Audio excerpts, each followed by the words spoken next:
kus meil on nii mahe kasvada.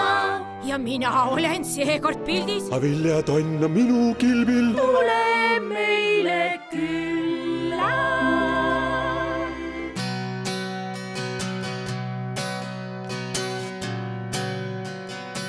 Perega elasime Saksamaal ja seal olles sõime tegelikult ise hästi palju lambapiimatooteid, sest me elasime seal piirkonnas, kus on Ida-Friisi piimalambad alguse saanud. Ja kui mu isa siia Raplamaale endale talu ostis, siis kutsus ta meid ka perega siia. Ja nii saigi otsustatud, et me tuleme tagasi Eestisse ja võtame piimalambad ka kaasa. Hetkel on meil 32 piimalammast, kes lüpsavad ja noorkari, kokku 95 lammast. Lambapiim on väga rikkalik, seal on kõike rohkem. Rasva on 2 korda rohkem, sama on ka valkude ja süsivesikutega. Ja see teeb sellest väga unikaalse piima just juustu tootmiseks. Sellepärast, et lambapiimast tuleb juustu rohkem välja ja lambapiima on kergem töödelda kui teisi piimaliike. Ja samuti on ta väga kergesti seeditav ning väga vitamiinide ja mineraalainete rikas.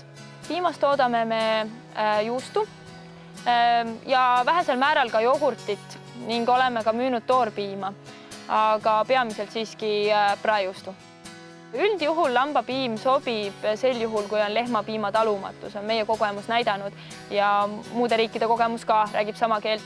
Ning päris palju kliente on, kes ei saa tarbida piimatooteid, lehmapiimatooteid. On ka mõned, kes ei saa tarbida kitsepiimatooteid, kuid on leidnud, et meie lambapiimatooteid saavad tarbida ning on otsustanud neid meilt ostma hakata. Talus toimetame me abikaasaga kahekesi. Mina siis peamiselt teen juustu, tegelen piima töötlemisega ja asjaajamisega ja abikaasa lüpsab lambaid, pügab, teeb kõike seda, mis siis seondub loomapidamisega siin talus. Avatud talude päevadel osaleme me 2 aastat.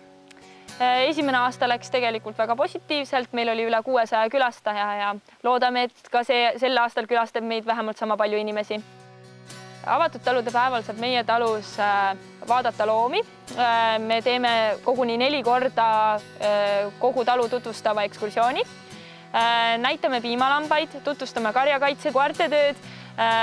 Lapsed saavad sõita poniga ning pakume degusteerida lambapiimatooteid ning taluõel on avatud lambateemaline kohvik ning soovijad saavad ka tooteid ise kaasa osta.